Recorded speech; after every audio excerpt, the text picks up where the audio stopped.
The Magicians, The Depth of Night's Horror by Rachel Lawson.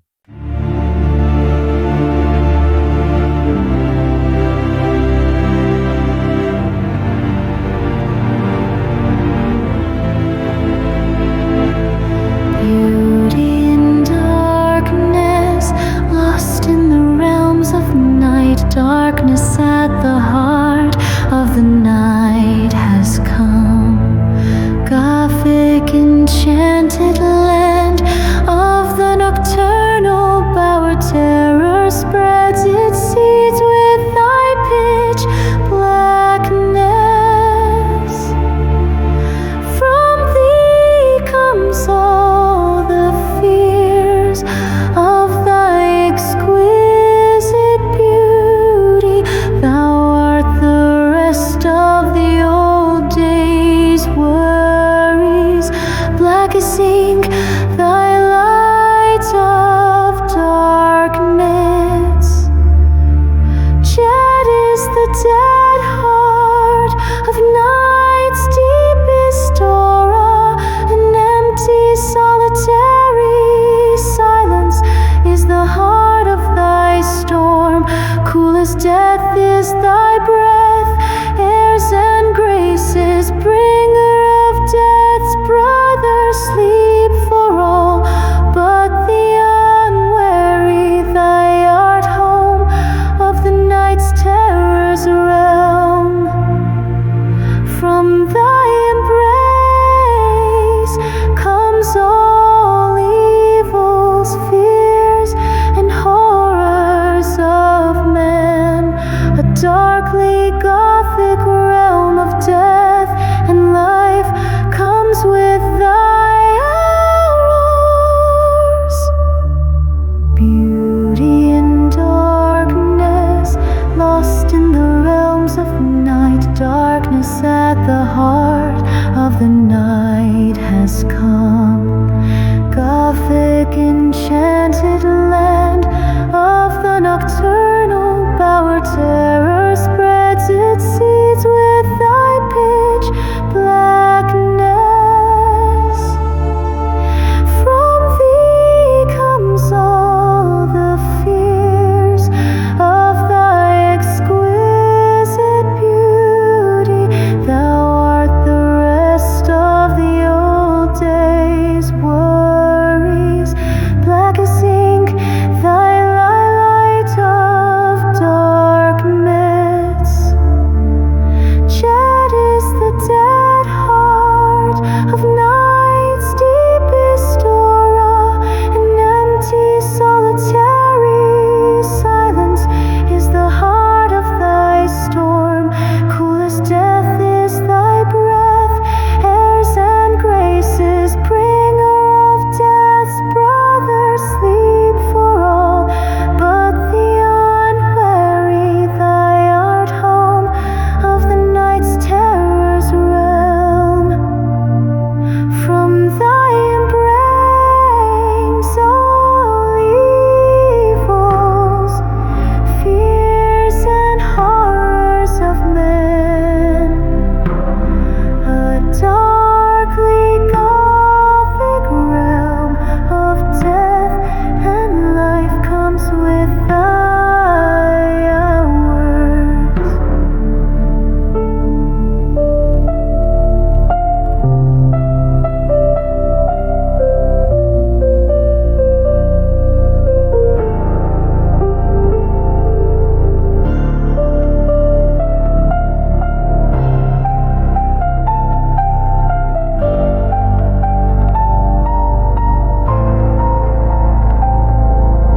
Beauty in darkness, lost in the realms of night. Darkness at the heart of the night has come. Gothic enchanted land of the nocturnal bower. Terror spreads its seeds with thy pitch blackness.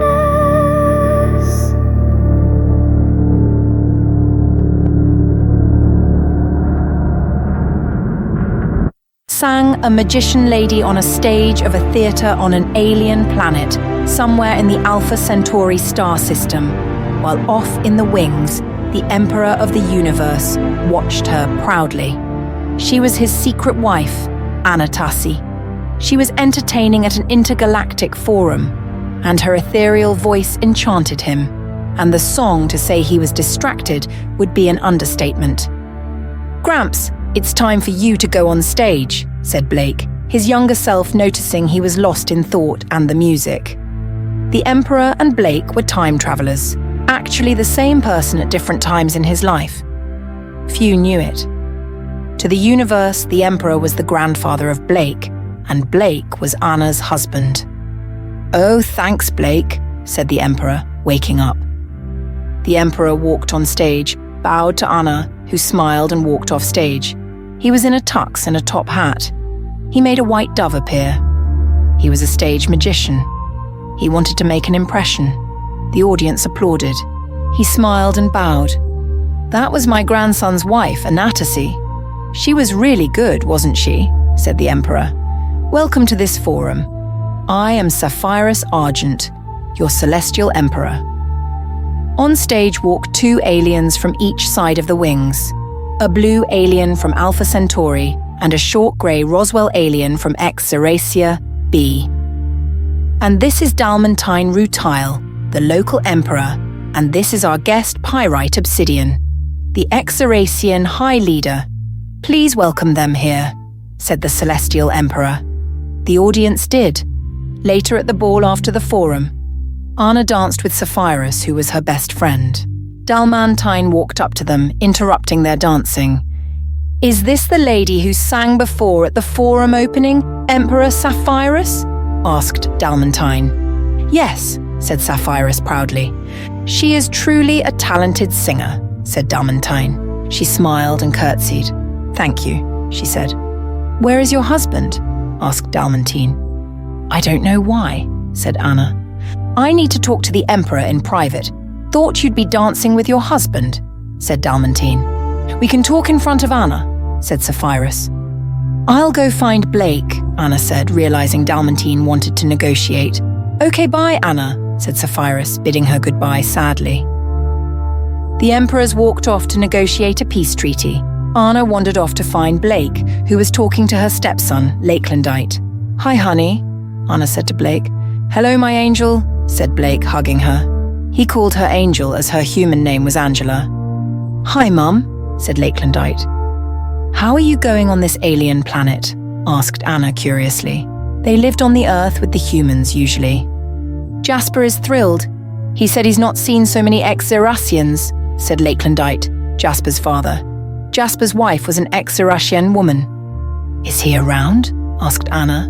"No, he turned in an hour ago," said Blake. Anna stifled a yawn. She was getting tired too, it was getting late. Lakelandite and Blake yawned too. "Sorry for yawning," Anna said. "It's all right, Angel," said Blake. "I wonder why yawning is catching," said Lakelandite. He regretted it. Blake, being a doctor, explained why. Anna listened with interest. Lakelandite was happy to see his son Jasper appear out of thin air in a panic. "Is your parasomnia acting up again, is it?" said Blake. Lakelandite glared at his father. "Did you have another vision, Jasper?" asked Anna. "Yes, Nan," said Jasper. "Where is Gramps?" "Fred is negotiating with the Emperor of Alpha Centauri," Anna said. Fred was Sapphirus's human and preferred name. "Someone wants to blow up the building with all the diplomats in," said Jasper. "Oh, we can deal with it. Let him negotiate. He's defusing a war," said Blake. "You can't die," snapped Lakelandite. Who returned to life if he died, unlike Lakelandite, who became a homicidal monster if he died? "What does that matter?" asked Blake. "If I get killed, I'll kill you," snapped Lakelandite.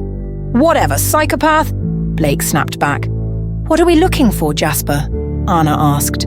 "I saw an X-Zeracian with a bag blow up, and everything was gone," said Jasper frustratedly. "This place is full of them," Blake grumbled. "Any clues other than a bag? Was he wearing anything?" Lakelandite asked. "He's an X-Zeracian.